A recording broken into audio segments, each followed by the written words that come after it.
इस तरीके से सेक्शन बी करके कुछ ऐसा आपकी बुक के अंदर दिखता है, पार्ट्स ऑफ सेंटेंसेस। अब देखो यार, आपको पता है ABCD पढ़ी आप लोगों ने? ये तो पढ़ी ही होगी, पढ़ी है ना? सारे अक्षरों के बारे में पता है आपको कि कितने लेटर्स होते हैं। ABCD ये जो होते हैं इन्हें हम क्या बोलते हैं? इंग्लिश में इन्हें हम लेटर बोलते हैं। ए क्या है? ए एक लेटर है, इस तरीके से बोलते हैं। और इनका पूरा जो समूह होता है, मतलब A से लेके Z तक, इन्हें हम क्या बोलते हैं? अल्फाबेट। बचपन में पढ़ाते हैं ना अल्फाबेट, ABCD। तो अल्फाबेट हम इन पूरे समूह को बोलते हैं, और ए जो है वो एक लेटर है। तो हर एक ABCD ये सब लेटर्स है। तो आप बताओ अल्फाबेट के अंदर कितने लेटर्स होते हैं? कितने होते हैं? 26। ठीक है, बिल्कुल सही, 26 होते हैं ना। तो भाई अब 26 को भी डिवाइड कर दिया गया। क्या किया गया? इन 26 लेटर को, इन 26 लेटर्स को कर दिया गया डिवाइड, 2 भागों में बांट दिया गया। क्या क्या थे वो? वॉवल्स। कौन कौन से थे बेटा? वॉवल्स, और एक और होते हैं कॉन्सोनेंट्स। क्या होते हैं? कॉन्सोनेंट्स। वॉवल्स को हिंदी में क्या बोलते हैं? स्वर। और कॉन्सोनेंट्स को क्या बोलते हैं? व्यंजन, है ना? तो ये जो अल्फाबेट होते हैं इसके अंदर 26 अक्षर होते हैं, 26 लेटर होते हैं, जिनमें से 5 तो हमारे होते हैं स्वर, और बाकी के जो 21 होते हैं वो क्या होते हैं? वो व्यंजन होते हैं। ये बात आप लोगों को पता चल गई। वॉवल्स पहचानना बहुत इंपॉर्टेंट है। A, E, I, O, U, ये क्या है? ये आपके स्वर हैं, और बाकी के जो बचे हुए लेटर्स हैं वो आते हैं आपके व्यंजनों के अंदर, मतलब आपके कॉन्सोनेंट्स के अंदर। ये एक चीज क्लियर हो गई। अब हम करते क्या है? जब भी हम कोई वाक्य बनाते हैं, जब भी क्या करते हैं? हम कोई वाक्य बनाते हैं, तो वाक्य में हम क्या इस्तेमाल करते हैं? वर्ड्स। अब आप बोलोगे मैम वर्ड्स क्या होते हैं? और लेटर्स और वर्ड्स में डिफरेंस पता होना चाहिए। लेटर क्या है? लेटर तो मैंने आपको बताया, A एक लेटर है, B एक लेटर है, C एक लेटर है, D एक लेटर है ना? लेकिन वर्ड क्या होता है? अब हम इन लेटर्स को जोड़ तोड़ के कोई भी एक वर्ड बना सकते हैं। जैसे मैंने बनाया BOY, तो ये क्या हो गया? ये हो गया एक वर्ड। ये क्या हुआ? ये हुआ एक वर्ड। ABCD ये क्या है? लेटर्स है। अब लेटर पता चल गया, वर्ड पता चल गया, अब हम बनाएंगे वाक्य। भाई हमने लेटर्स को यूज करके 1 2 3 4 अलग अलग लेटर्स लगा के, जैसे हर एक वर्ड लेटर्स से ही बना हुआ है, हर एक जो शब्द है, वर्ड क्या है? जल्दी से बताओ, वर्ड क्या है? शब्द को ही बोलते हैं ना हम वर्ड। कोई भी शब्द का मतलब जब हमें नहीं पता, तो बॉय क्या है? बॉय एक शब्द है जिसका मतलब होता है लड़का। तो हमने क्या किया? कई 3 लेटर्स को मिलाकर एक वर्ड बनाया। 3 अक्षरों को मिलाकर हमने एक शब्द बनाया। वो शब्द क्या था? बॉय। वाक्य भी इसी तरीके से बनता है। वाक्य कैसे बनेगा? वाक्य बनाओगे आप इन शब्दों को जोड़कर। कैसे? अब मैंने लिखा I am a boy। मैं क्या हूं? मैं एक लड़का हूं। I am a boy। मैंने ये एक वाक्य बनाया। मैंने वाक्य कैसे बनाया? शब्दों के समूह से। किससे? शब्दों के समूह से। I लिया मैंने, M, मैंने यहाँ पे 2 लेटर जोड़े, 2 लेटर्स A और M जोड़ के हमने M बनाया। तो ये एक शब्द बनाया और इस शब्द को हमने वाक्य में इस्तेमाल किया। तो भाई हमने क्या किया? शब्दों के समूह को क्या बोलते हैं? हमने अलग अलग शब्द इस्तेमाल करके एक वाक्य बना दिया जिसका मतलब हमें समझ में आ रहा है। तो वाक्य क्या होता है बेटा? यही तो वाक्य होता है कि जब भी हम शब्दों का हमारा जो समूह होता है, क्या होता है? ग्रुप ऑफ वर्ड्स, शब्दों का वह समूह जिससे हमें पूरा जो भाव है वो प्रकट होता है कि भाई मैं मेरे बारे में बोल रही हूं कि मैं एक लड़का हूं। तो इससे क्या पता चला? इससे एक मतलब निकल के आया, एक कंप्लीट सेंस, एक पूर्ण भाव निकल कर आया। हमें पता चला कि ये एक लड़का है। मतलब था उस वाक्य का, कुछ था कि नहीं था? अब यार अगर मैं लिखती, मैंने पहले लिखा आई एम अ बॉय, तो इससे तो पूरा मतलब निकल कर आ रहा था। लेकिन अगर मैं इसको उल्टा पुल्टा लगा देती, अब आप मैडम ऐसे बोल रहे हो कि ना शब्दों के समूह को हम वाक्य बोलते हैं, आपने ऐसा बोला, तो मैम फिर कुछ भी कहीं भी लगा देते हैं? ऐसा नहीं कर सकते। क्यों? क्योंकि जब हम लेटर्स से, ABCD से कोई भी वर्ड बना रहे थे, कोई भी शब्द बना रहे थे, तो हम उल्टा पुल्टा लगा रहे थे क्या? अगर हमें बनाना था BOY, तो भाई BOY बनाया हमने, जिसका मतलब होता है लड़का। हम BYO तो नहीं बना सकते थे, वो गलत हो जाता। तो हम लेटर्स को उल्टा पुल्टा नहीं लगा सकते, हमें एक सही क्रम में लगाना होता है। मतलब स्पेलिंग सही होनी चाहिए। होनी चाहिए कि नहीं होनी चाहिए? इसी तरीके से कोई भी जब वाक्य बनाते हो तो उस वाक्य में भी सभी चीजें जो बता रहे हो वो एक सही क्रम में होनी चाहिए।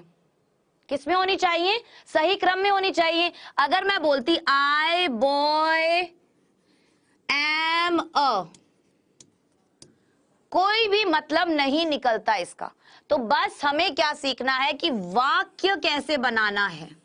और वाक्य हम तभी बना पाएंगे जब हमें पता होगा कि इसके भाग कौन कौन से होते हैं, है ना? अभी हम पहले इसके भाग पढ़ेंगे, उसके बाद हम पढ़ेंगे पार्ट्स ऑफ स्पीच, जिसमें हम संज्ञा, सर्वनाम मतलब नाउन, प्रोनाउन, वर्ब मतलब क्रिया, एडवर्ब क्रिया विशेषण, एडजेक्टिव, सर्वनाम, इन सभी के बारे में। एडजेक्टिव इज विशेषण, सर्वनाम होता है प्रोनाउन, ठीक है? तो इन सभी के बारे में हम आगे पढ़ेंगे और इन सबको इस्तेमाल करके ही हम क्या बनाते हैं? एक वाक्य बनाते हैं। अब वाक्य कैसे बनाते हैं, क्या वाक्य होता है, ये तो मुझे लग रहा है कि समझ में आ ही गया होगा। आया ये समझ में या नहीं आया बताओ? चलो अब कुछ हम उदाहरण देख लेते हैं, कुछ एग्जाम्पल देख लेते हैं।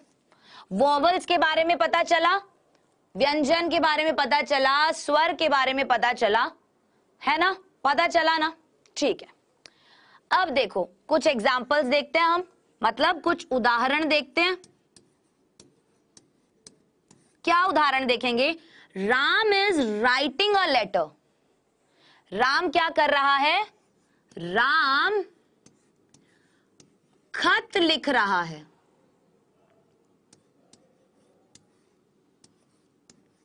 खत लिख रहा है, ये हमने बोला कि राम जो है भाई वो खत लिख रहा है।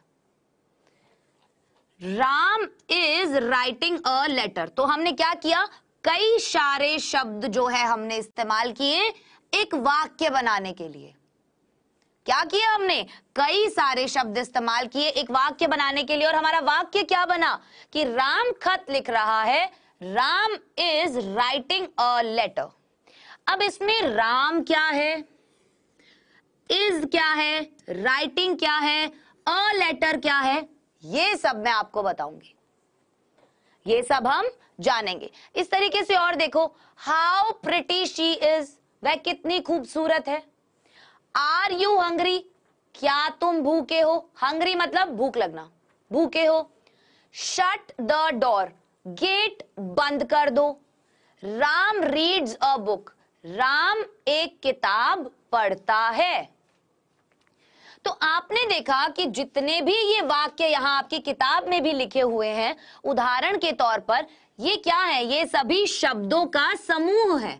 मतलब एक साथ सारे शब्द रखे गए हैं एक प्रॉपर ऑर्डर में, एक सही क्रम में, जिससे क्या हो रहा है, एक सही मीनिंग, एक पूर्ण भाव जो है वो निकल कर आ रहा है।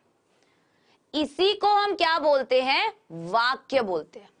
शब्दों के समूह को हम क्या बोलते हैं, वाक्य। अब अगर क्लास में टीचर पूछेगा तो ऐसे एक्सप्लेन कर पाओगे ना पूरा कि सर मैं बताता हूं आपको, क्या करता हूं, मैं बता देता हूं आपको।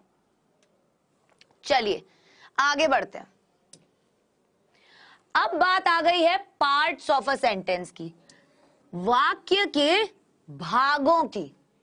किसकी, वाक्य के भागों की।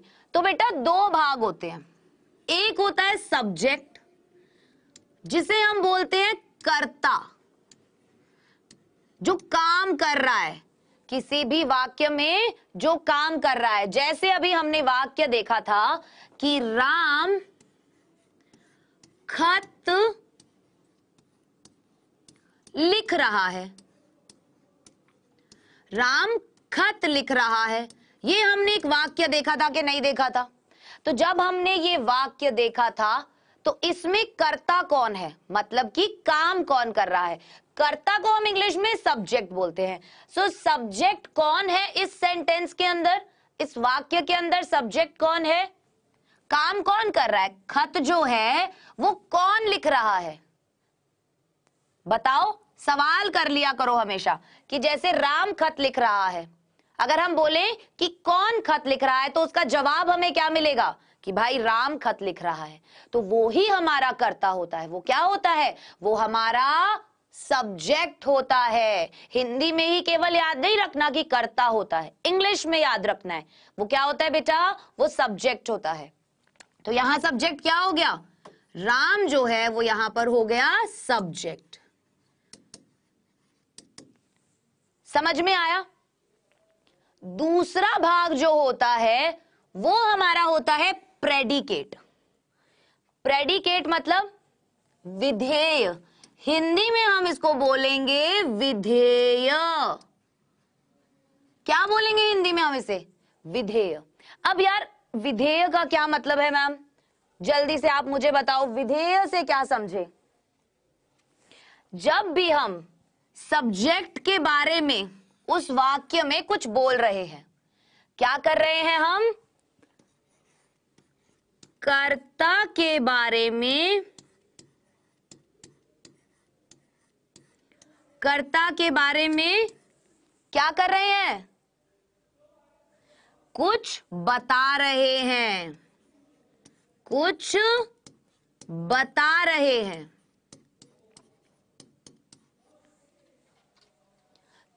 तो वो क्या हो जाता है, वो प्रेडिकेट हो जाता है। तो सब्जेक्ट क्या हुआ, कर्ता, और बाकी वाक्य के अंदर हम जब बता रहे हैं उस कर्ता के बारे में कुछ भी, उस कर्ता के विषय में कुछ भी। कर्ता बेटा कुछ भी हो सकता है, कोई भी व्यक्ति हो सकता है, कोई भी वस्तु हो सकता है, किसी का भी नाम हो सकता है, ठीक है। सो हम किसी भी व्यक्ति या वस्तु का अगर नाम लेते हैं तो वो क्या होता है, वो हमारा सब्जेक्ट कहलाता है। जो काम कर रहा है उस वाक्य में वो हमारा सब्जेक्ट कहलाता है। भूलना नहीं इस चीज को। प्रेडिकेट क्या होता है कि जब हम उसके विषय में कुछ बता रहे हैं कि भाई जो करता है वो काम कर क्या रहा है, कौन सा काम कर रहा है, वो क्या होता है, वो प्रेडिकेट होता है। जैसे एग्जाम्पल से समझो, यहां लिखा है मोहन लाफ्स। क्या लिखा है यहां पे, मोहन लाफ्स। अब बताओ कर्ता कौन है इस वाक्य में, दो शब्दों का समूह है, दो शब्द हैं, एक मोहन है एक लाफ्स है। तो ये एक दो शब्दों का समूह है जो हमें पूर्ण भाव प्रकट कर रहा है, मतलब यहां पे हमें कंप्लीट सेंस, एक कंप्लीट मीनिंग हमें दे रहा है। मोहन लाफ्स, कर्ता कौन है, सब्जेक्ट कौन है, कोई भी व्यक्ति हो सकता है, कोई भी वस्तु का नाम हो सकता है। तो नाम यहां पे कौन सा दिख रहा है हमें, मोहन। तो मोहन क्या हो गया, सब्जेक्ट हो गया। अब हम प्रेडिकेट में क्या बोल रहे थे कि जब भी हम हमारे कर्ता के विषय में कुछ बता रहे हो, क्या कर रहे हो, कर्ता के विषय में कुछ बता रहे हो वो होता है प्रेडिकेट। तो कर्ता के विषय में क्या बता रहे हैं? मोहन लाफ्स, मोहन हंसता है। क्या बता रहे हैं हम मोहन के बारे में? कि भाई वो हंसता है। तो जिसके विषय में हम कर्ता के विषय में जब कोई भी बात बताते हैं बचे हुए वाक्य में, तो वो प्रेडिकेट कहलाता है। अब पहचान लोगे सब्जेक्ट और प्रेडिकेट कैसे बताएं? अब तो पहचान ही लोगे या अब कोई दिक्कत आएगी? अगला देखो, गीता रीड्स, गीता पढ़ती है। तो गीता नाम दे रखा है हमें सीधा सीधा, ये हो गई हमारा सब्जेक्ट मतलब कर्ता। क्या काम कर रही है? कर्ता जो है वो काम क्या कर रही है? वो काम कर रही है रीड्स, मतलब पढ़ रही है कोई चीज। तो ये क्या हो गया? ये हो गया प्रेडिकेट। PREDICATE, क्या बोलोगे इसको? प्रेडिकेट। क्या बोलोगे? प्रेडिकेट। ठीक है, चलो अब आपको सब्जेक्ट और प्रेडिकेट के बारे में आई होप समझ में आया होगा। ठीक है, वाक्य के बारे में मैंने बताया, सब्जेक्ट के बारे में बताया, प्रेडिकेट के बारे में बताया, शब्दों के बारे में बताया। शब्दों के समूह को हम क्या कह रहे हैं? एक वाक्य कह रहे हैं, लेकिन ऐसा समूह जिससे एक पूर्ण भाव प्रकट हो, मतलब एक कंप्लीट मीनिंग निकल कर आए। चलिए आगे बढ़ते हैं।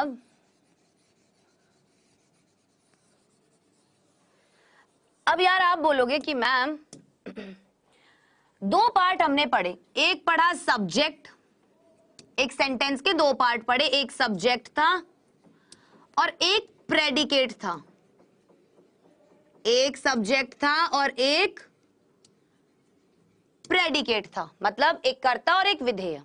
अब हम सबसे पहले उठा लेते हैं सब्जेक्ट को कि भाई तू आजा, तेरा करता हूं मैं पोस्टमार्टम, तेरे बारे में जानूंगा, बहुत देर हो गई। चलो अब हम इसमें देखेंगे पार्ट्स ऑफ सब्जेक्ट, कर्ता के भाग देखेंगे। हम कैसे पहचाने कि ये कर्ता है? एक नाम ही जरूरी नहीं है दिया हो सेंटेंस के अंदर, एक वाक्य के अंदर कि भाई राम ही लिखा हो सकता है दिस बॉय लिखा हो, दैट बॉय लिखा हो। दिस बॉय मतलब यह लड़का, दैट बॉय मतलब वह लड़का, हो सकता है ना। तो बहुत सारी चीजें ऐसी होंगी जो हमें नहीं पता, कि भाई जरूरी नहीं है कि डायरेक्ट नाम दे रखा हो, या जरूरी नहीं है कि डायरेक्ट हमें सब्जेक्ट का पता चल जाए कि ये कर्ता है। पहचानने के लिए कि यार इस कर्ता के साथ और क्या क्या जुड़ा हो सकता है, ये जो कर्ता है ना हमारा, इसके साथ और बहुत सारी चीजें जुड़ी हो सकती है। जब आप कंफ्यूज हो सकते हो इसे पहचानने में किसी भी वाक्य के अंदर, तो अब मैं कंफ्यूज नहीं होने दूंगी आपको बताऊंगी कि सब्जेक्ट आप किसी भी वाक्य में कैसे कैसे पहचान सकते हो। देखो हम बात करेंगे क्वालिफायर। क्या लिखा है ये? QUALIFIER, मतलब क्वालिफायर। दूसरा लिखा है मेन वर्ड या फिर हेड वर्ड। क्वालिफायर के अंदर कौन कौन से आते हैं? डिटर्मिनर, मतलब अब क्वालिफायर के तीन भाग हैं, डिटर्मिनर, एडजेक्टिव और एडजेक्टिवल फ्रेज। किसके भाग हैं ये? क्वालिफायर के। क्वालिफायर क्या होता है? क्वालिफायर बेसिकली हमें क्या बताएगा? हमें ना कर्ता के बारे में और ज्यादा जानकारी देगा। क्या करेगा? हमें कर्ता के बारे में और ज्यादा जानकारी देगा। कैसे? अगर मान लो मैंने लिखा है अ बॉय और मैंने लिखा है 5 बॉयज, तो एक बात बताओ, ए जब हमने लगाया, 5 बॉयज जब हमने हमारे कर्ता के सामने 5 लगा दिया, तो क्या हमें हमारे कर्ता के बारे में ज्यादा नहीं पता चला कि यहां पर केवल एक ही बॉय की बात हो रही है और यहां पर 5 बॉयज की बात हो रही है? पता चला या नहीं पता चला? चला ना। बस इन्हीं को हम क्वालिफायर्स बोलते हैं।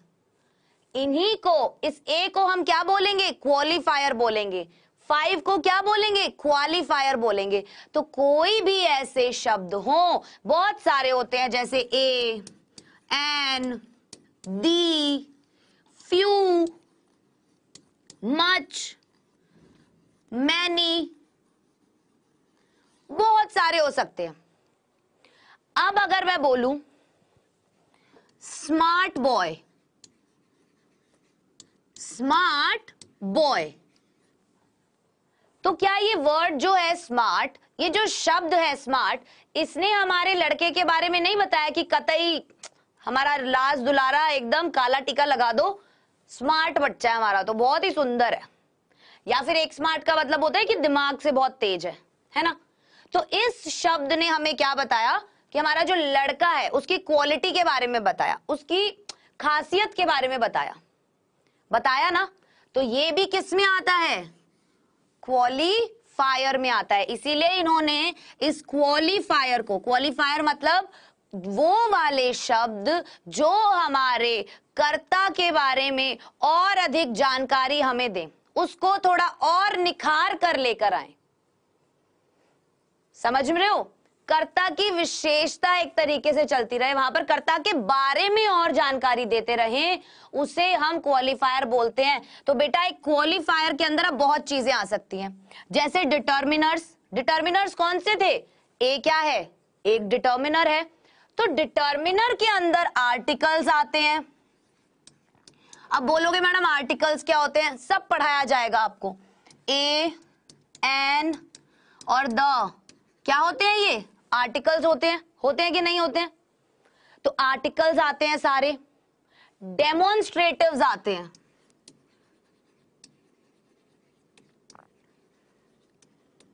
डेमोन्स्ट्रेटिव क्या होते हैं? दिस, दैट, दीज, दोज, ये सब किस में आते हैं? ये डेमोन्स्ट्रेटिव्स। तो भाई इनका इस्तेमाल हम कहां कर रहे हैं? ये जो सभी हैं ये आते हैं किसके अंदर? हमारे क्वालिफायर्स के अंदर। और क्वालिफायर्स में जो डिटर्मिनर्स हैं, डिटर्मिनर्स के अंदर सारी चीजें आएंगी, जैसे आएगा आर्टिकल्स, या फिर हम कहें डेमोन्स्ट्रेटिव्स,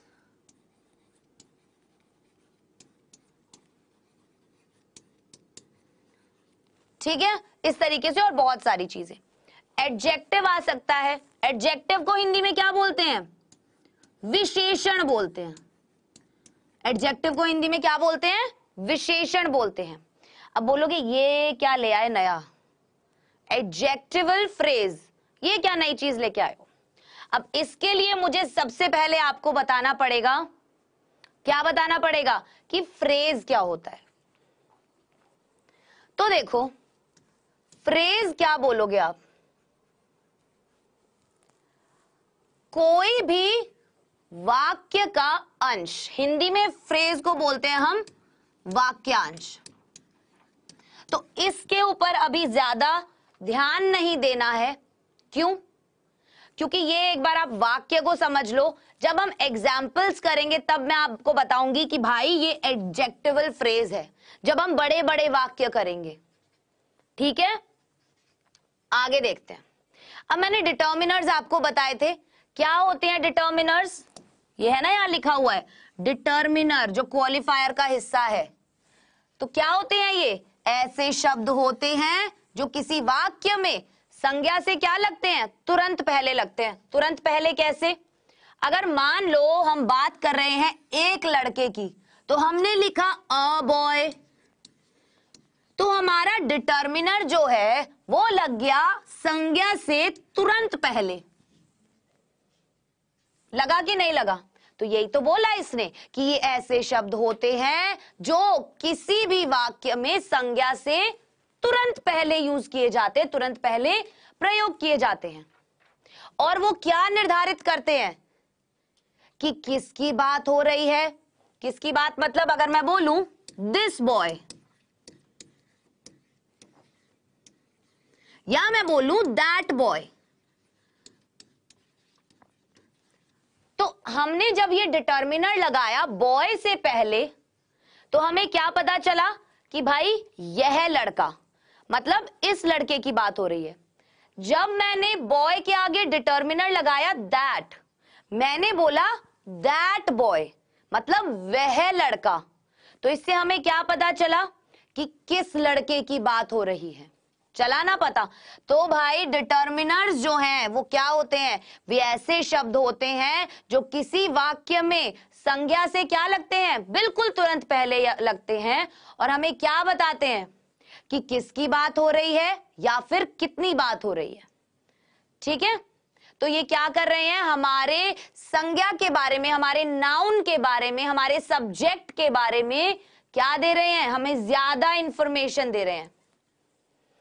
इसलिए ये क्या कहलाते हैं, विश्लेषण कहलाते हैं। क्या कहलाते हैं, विशेषण कहलाते हैं, विश्लेषण नहीं विशेषण।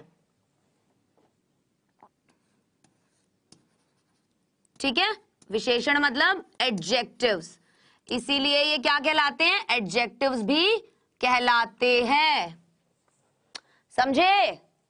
चलो, ये जो छोटी छोटी चीजें पता चल जाएंगी ना, तब जब पूरा वाक्य लिखा होगा तो आपको एक एक चीज पता होगी कि ये डिटर्मिनर है मैडम, ये सब्जेक्ट है, ये बाकी बचा हुआ हिस्सा प्रेडिकेट है, ये पूरा एक वाक्य है जो एक पूर्ण भाव प्रकट कर रहा है। और एग्जाम में अगर सवाल आएगा तो फटाफट से पहचान लोगे कि अच्छा ये सब्जेक्ट है, हाँ करता है ये हमारा, ये विधेय है।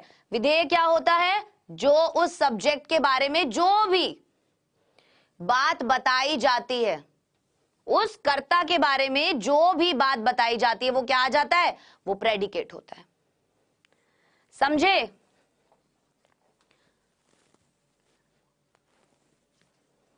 अब जब मैंने आपको एग्जाम्पल्स दिए थे तो हमने बोला अगर एक लड़के की बात हो रही हो तो आप क्या कहते हो, अ बॉय कहते हो ना। अगर किसी विशेष लड़के की बात हो रही हो तो आप क्या कहोगे, दी बॉय। जब आप किसी स्पेशल, किसी विशेष लड़के के बारे में बता रहे हो तो आप बोलोगे द बॉय। जब आप सभी लड़कों की बात कर रहे हो तो आप लिखोगे ऑल दी बॉयज। तो आप देखो, a boy, the boy, all the boys, हैं सब में लड़के ही, लेकिन अलग अलग। इसमें एक लड़के की बात हो रही है, इसमें एक विशेष लड़के की बात हो रही है, और इसके अंदर सभी लड़कों की बात हो रही है। तो हमने क्या लगाया, ए लगाया, दी लगाया, ऑल लगाया, ये क्या हो गए, हमारे डिटर्मिनर्स ही तो हैं ये, क्योंकि ये हमारे संज्ञा के बारे में अधिक जानकारी दे रहे हैं, हमारे कर्ता के बारे में अधिक जानकारी दे रहे हैं। समझ में आया? या मैं ऐसे ही बोले जा रही हूं, समझ ही नहीं आ रहा है आप लोगों को? ठीक है, हमने क्या पढ़ा, पार्ट्स ऑफ सब्जेक्ट पढ़ा। अब जल्दी से हम एक मतलब पार्ट्स ऑफ सब्जेक्ट हमने पढ़ा। हमने देखा कि वाक्य में सब्जेक्ट क्या होता है, प्रेडिकेट क्या होता है, यही चीज देखी। अब हम देखेंगे पार्ट्स ऑफ प्रेडिकेट, मतलब विधेय के भाग। जैसे सब्जेक्ट के भाग में हमने क्या क्या देखा, जल्दी से बताओ। अच्छा, इसमें एक चीज हमने शायद नहीं पढ़ी, वो था हमारा मेन वर्ड और हेड वर्ड। तो मेन वर्ड और हेड वर्ड क्या था, कोई ज्यादा रॉकेट साइंस नहीं थी। जैसे मैंने बोला अ बॉय, तो बेटा अ तो हो गया, ये ए हो गया एक क्वालिफायर। क्वालिफायर मतलब ये क्वालिफाई कर रहा है, ये हमें ज्यादा इंफॉर्मेशन दे रहा है, कॉम्प्लीमेंट कर रहा है, विशेषता बता रहा है। ठीक है, बॉय क्या है, बॉय है हमारा मेन वर्ड, मेन कर्ता। तो दो भाग होते हैं पार्ट्स ऑफ सब्जेक्ट, दो भाग हैं, डिटर्मिनर हो गया एक, बॉय क्या हो गया, मेन वर्ड हो गया। इन दोनों से मिलकर ही एक क्या बनेगा, हमारा सब्जेक्ट जो है वो बनेगा। ठीक है, अब बढ़े हम आगे आगे आगे, और अब आ गए हम प्रेडिकेट के ऊपर। अब प्रेडिकेट के होते हैं भाई कितने हिस्से, वर्ब, ऑब्जेक्ट और कॉम्प्लीमेंट, तीन हिस्से। एक होगा हमारा वर्ब। वर्ब क्या होती है, क्रिया, कोई भी एक्शन जैसे हमने एक ही उदाहरण लिया था, Ram is writing a letter, ये लिया था हमने। तो वर्ब क्या है? क्रिया। क्रिया मतलब कोई भी एक्शन, कोई भी काम जो हो रहा है। तो बेटा इस वाक्य के अंदर काम क्या हो रहा है? वाक्य को हिंदी में देखें तो मैंने बताया था कि राम खत लिख रहा है।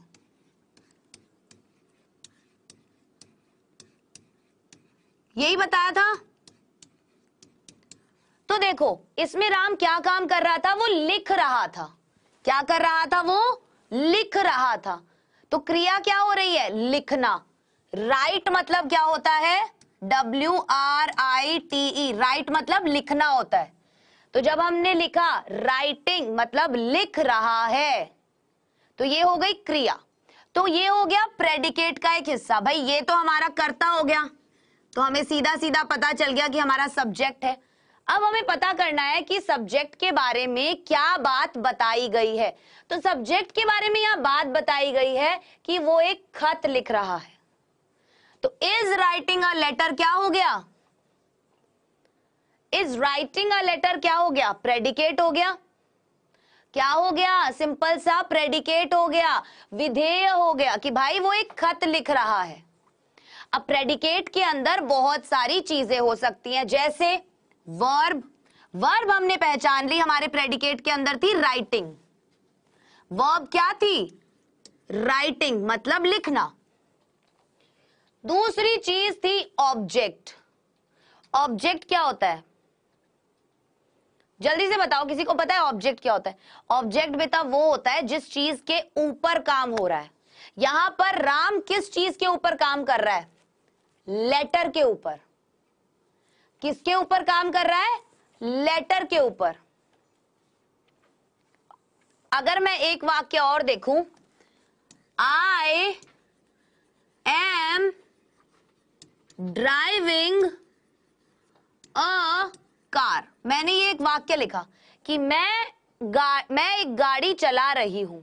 I am driving a car. Subject कौन होगा? आई, मैं सब्जेक्ट हूं। मैं क्या कर रही हूं? क्रिया क्या हुई? मैं ड्राइव कर रही हूं, चला रही हूं गाड़ी। तो ड्राइविंग क्या हुई? यहां पे वर्ब हुई। हुई कि नहीं हुई? और अ कार, मैं चला क्या रही हूं? एक गाड़ी चला रही हूं। तो एक गाड़ी जो है वो यहां पर क्या हो गया बच्चों? ऑब्जेक्ट। क्योंकि मेरे काम करने का प्रभाव किस पर पड़ रहा है? मतलब मैं काम किसकी वजह से कर पा रही हूं? गाड़ी। मैं गाड़ी पर काम कर रही हूं कि मैं उसको चला रही हूं। इस वाक्य में था मैं किस पर काम कर रही थी?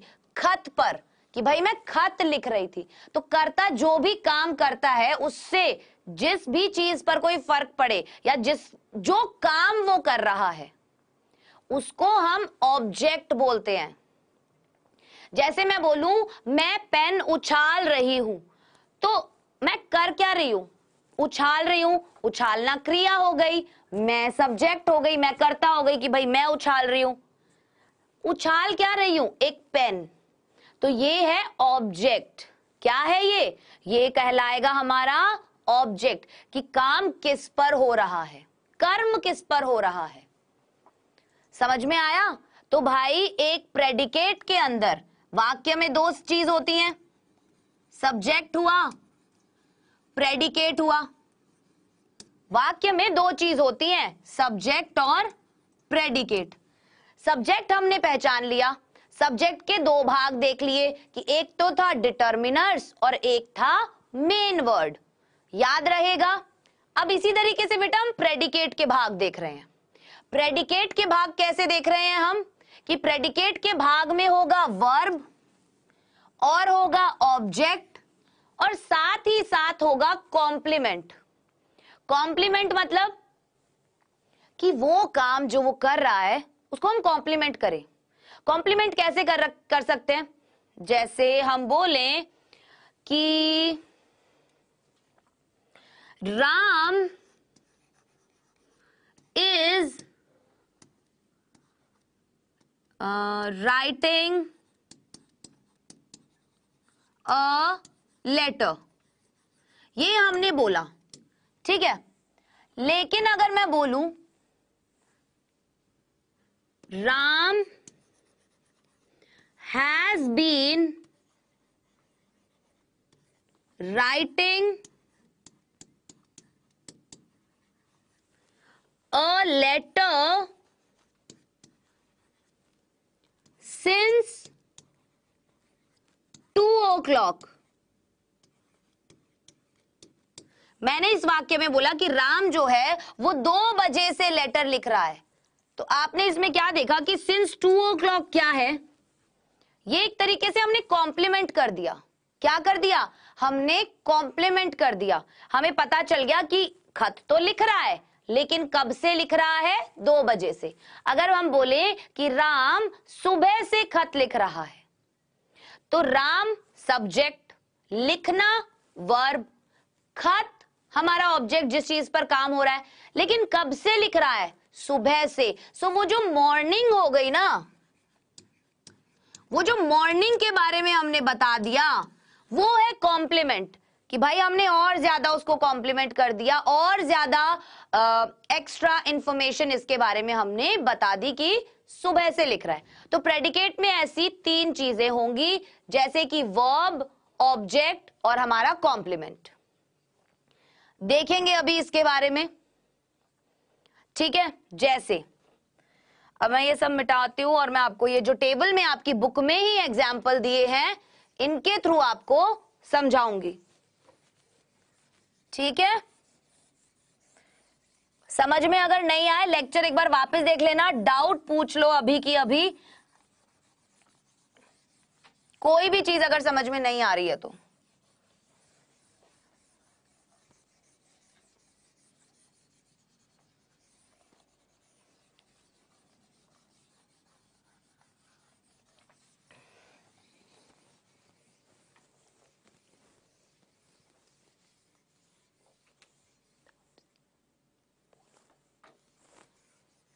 यहां हम ऐसा करते हैं, सबसे पहले आपके डाउट्स ही क्लियर करते हैं आगे बढ़ने से पहले, ठीक है। चलिए बताइए क्या क्या डाउट्स आए हैं बच्चों के। क्वालिफायर में दोबारा बता दूं, ठीक है। चलो, कोई बड़ी बात नहीं है। क्वालिफायर में हमने लिखा क्वालिफायर, और क्वालिफायर के हमने पार्ट लिखे डिटर्मिनर्स,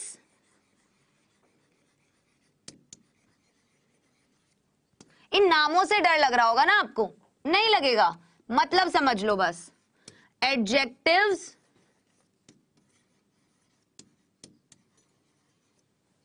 और एक और चीज क्या थी? एडजेक्टिवल फ्रेज, या फिर हम बोले एडजेक्टिव फ्रेज। आपकी बुक में लिखे हैं एडजेक्टिवल फ्रेज, हम बोलते हैं एडजेक्टिव फ्रेज,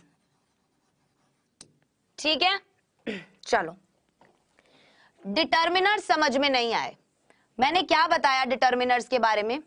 बेटा डिटर्मिनर्स क्वालिफायर का हिस्सा ही है ये, ठीक है। कि क्वालिफायर क्या कहलाता है? किसी भी संज्ञा के बारे में आप क्या बता रहे हो? कोई भी उसकी विशेषता बता रहे हो, उसके बारे में कोई और ज्यादा चीज बता रहे हो। जैसे हमने देखा था बॉय, ये हमारा एक नॉर्मल सा सब्जेक्ट हो गया, हमारा कर्ता हो गया, हमारा नाउन हो गया। कर्ता तो नहीं कह सकते, अभी वाक्य में नहीं है, ये हमारी एक संज्ञा हो गई। अब बेटा इस संज्ञा के बारे में और इंफॉर्मेशन क्या हो सकती है? अगर हम बोले अ बॉय, मतलब हम बात कर रहे हैं एक लड़के की। किसकी? एक लड़के की बात कर रहे हैं। कर रहे हैं कि नहीं कर रहे हैं? तो ये जो ए हमने इस्तेमाल किया, इस ए को जब हमने लगा दिया बॉय के आगे, तो हमें पता चल गया कि एक लड़के की बात कर रहे हैं, तो हमें हमारी संज्ञा के बारे में थोड़ी सी और जानकारी मिली। यही तो डिटर्मिनर्स हैं। ये ए वर्ड जो है ये एक डिटर्मिनर है। अब बहुत सारी चीजें आती है डिटर्मिनर्स में, जैसे हम कह सकते हैं आर्टिकल्स, ए एंड द जो होते हैं, ए एंड द, ये क्या होते हैं? ये तीनों आर्टिकल्स होते हैं, है ना। ऐसे ही और भी बहुत सारे वर्ड्स, जैसे मैंने बोला था फ्यू, मच, मैनी, ऑल। अब जब हमने बात की ऑल की, हमने एक एग्जाम्पल देखा था जब हमने बोला ऑल दी बॉयज, मतलब हम क्या कर रहे थे? बहुत सारे लड़कों की बात कर रहे थे, मतलब सभी लड़कों की बात कर रहे थे। तो ऑल ने क्या कर दिया? इस वर्ड ने क्या कर दिया? बता दिया हमें कि हम किन लड़कों की बात कर रहे हैं, मतलब जो हमें पता था हमारी संज्ञा के बारे में, उससे रिलेटेड हमें थोड़ी सी और जानकारी मिल गई। बस यही क्वालिफायर है, इसकी जो विशेषता बता दे थोड़ी सी, इसके बारे में थोड़ी सी और इंफॉर्मेशन ऐड कर दे। मैं बोलूं beautiful girl, beautiful girl, girl हो गई हमारी संज्ञा, नाउन। किसी भी व्यक्ति, वस्तु, स्थान आदि के नाम को संज्ञा ही तो बोलते हैं। अब हमने इसके आगे जब ब्यूटीफुल लगाया तो ये क्या हो गया? ब्यूटीफुल लगाया तो क्या हो गया? हमें लड़की की विशेषता पता चल गई। इसे कहते हैं विशेषण, जो कि एडजेक्टिव्स में आ जाता है। आ जाता है या नहीं आ जाता है? और हम डिटर्मिनर्स को विशेषण भी कह देते हैं, क्योंकि ये भी क्या कर रहे हैं? एक तरीके से विशेषता ही बता रहे हैं। क्या कर रहे हैं? ये भी तो विशेषता बता रहे हैं, जैसे ए बॉय, 5 बॉयज, 10 बॉयज, तो ये भी तो विशेषता बता रहे हैं हमें कि कितने लड़कों की बात हो रही है। तो बेटा क्वालिफायर केवल इतनी सी बात है, वो वाले शब्द जो किसी भी संज्ञा से पहले लगाए जाएं, क्या बताने के लिए? उस संज्ञा के बारे में थोड़ी सी और जानकारी बताने के लिए, कि कितने हैं, है ना, कैसे हैं, उनकी विशेषता बताएं। जैसे हमने देखा ब्यूटीफुल गर्ल, लड़की कैसी है? सुंदर है। तो ये सब क्या हो जाते हैं? ये क्वालिफायर हो जाते हैं। और एक सब्जेक्ट के अंदर जब हम क्या करेंगे? किसी भी वाक्य के बारे में पढ़ेंगे। अब कोई भी वाक्य ले लो, जैसे हम बोले 5 boys are playing in the ground. 5 लड़के मैदान में खेल रहे हैं। 5 boys are playing in the ground. 5 लड़के क्या कर रहे हैं? मैदान में खेल रहे हैं। बॉयज क्या हो गया? सब्जेक्ट। अब भाई हमारा जो कर्ता हो गया वो हो गए लड़के। लड़के काम कर रहे हैं, क्या खेल रहे हैं? वो मैदान में खेल रहे हैं। लेकिन हमने जब यहाँ 5 ऐड किया, FIVE लिखोगे, कभी भी ऐसे 5 नहीं लिखोगे। जब हमने 5 ऐड किया यहाँ पर इसके सामने, तो हमने क्या कर दिया? बता दिया कि 5 लड़के खेल रहे हैं, वरना हमें नहीं पता चलता। अगर हम केवल 5 हटा देते, हम लिखते boys are playing in the ground, तो हमें ये नहीं पता चलता कि कितने लड़के। 5 ऐड करने से हमें लड़कों के बारे में और ज्यादा पता चला कि 5 लड़के, तो हमें एक तरीके से विशेषता पता चली। ठीक है, क्या पता चली हमें? एक तरीके से विशेषता पता चली। किसके बारे में पता चली? लड़कों के बारे में। यही क्या है? हमारे क्वालिफायर। अब 5 लड़के मैदान में खेल रहे हैं, 5 boys are playing in the ground। तो 5 लड़के जो हमारा सब्जेक्ट था, अब हमारा सब्जेक्ट क्या हो जाएगा? केवल बॉयज हमारा सब्जेक्ट नहीं रहेगा, हमारा सब्जेक्ट होगा 5 boys। तो यही तो हम पढ़ रहे थे, यही तो हम पढ़ रहे थे कि एक सब्जेक्ट का पार्ट क्या होता है? एक क्वालिफायर होगा और एक क्या होगा? मेन वर्ड होगा। तो इसमें क्वालिफायर कौन है? 5, और मेन वर्ड कौन है? बॉय। समझे क्वालिफायर का मतलब?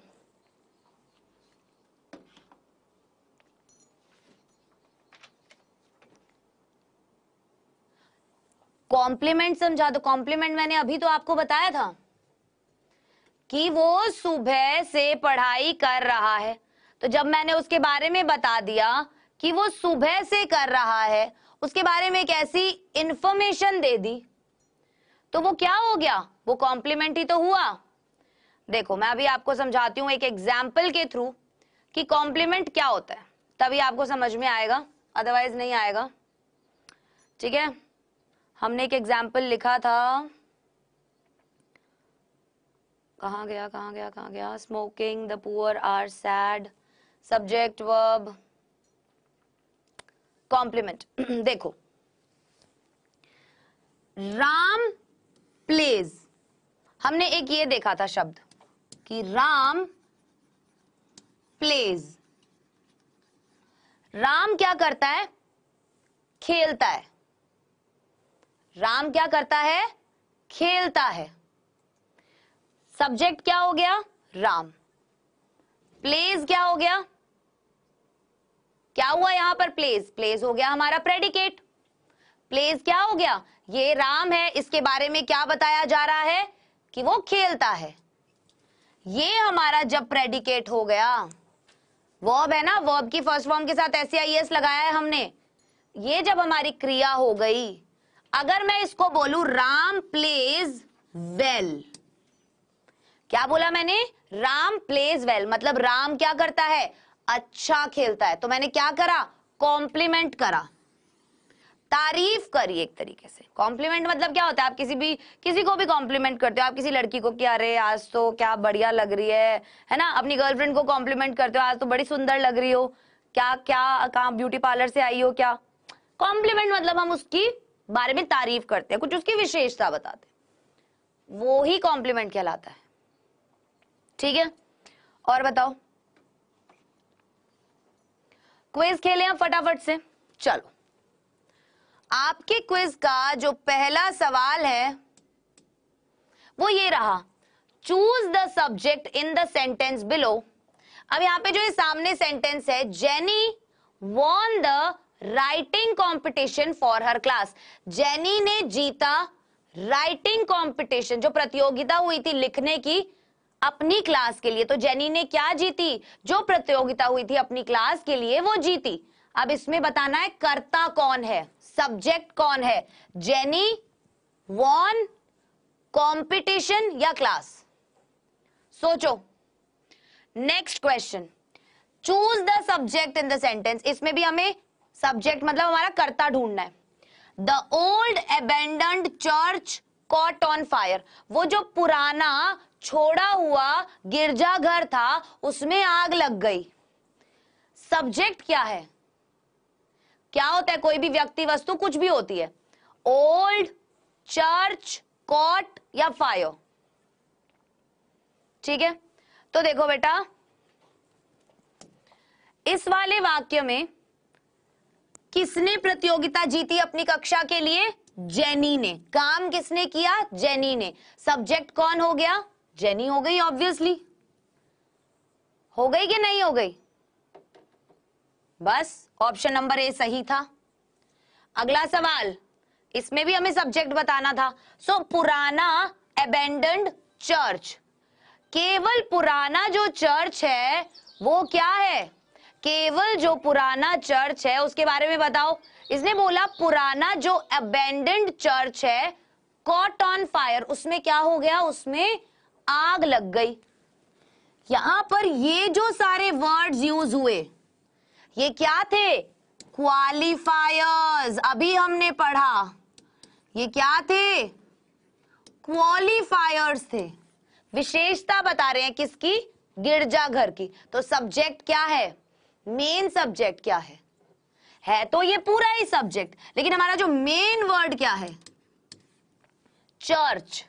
क्योंकि मैंने किसी भी ऑप्शन में पूरा नहीं लिखा कि द ओल्ड अबैंडन्ड चर्च लिखा हो, नहीं लिखा ना, तो इसीलिए ऑप्शन बी जो है वो सही ऑप्शन होगा। तो चलिए बच्चे, आज की हमारी ये जो क्लास है वो हम यही खत्म करते हैं। हम मिलेंगे नेक्स्ट क्लास में इसी टॉपिक के साथ। पार्ट्स ऑफ सेंटेंस हम बढ़िया तरीके से पढ़ेंगे, बिल्कुल आपकी बुक में जैसे जैसे चीजें बताई हैं वैसे वैसे ही हम पढ़ेंगे। 6 बजे आपकी क्लास होती है सोमवार से शनिवार विज्ञान की, 7 बजे गणित की और 8 बजे अंग्रेजी की। ठीक है, सो मिलते हैं नेक्स्ट क्लास में, एंड तब तक के लिए बाय बाय, गुड नाइट।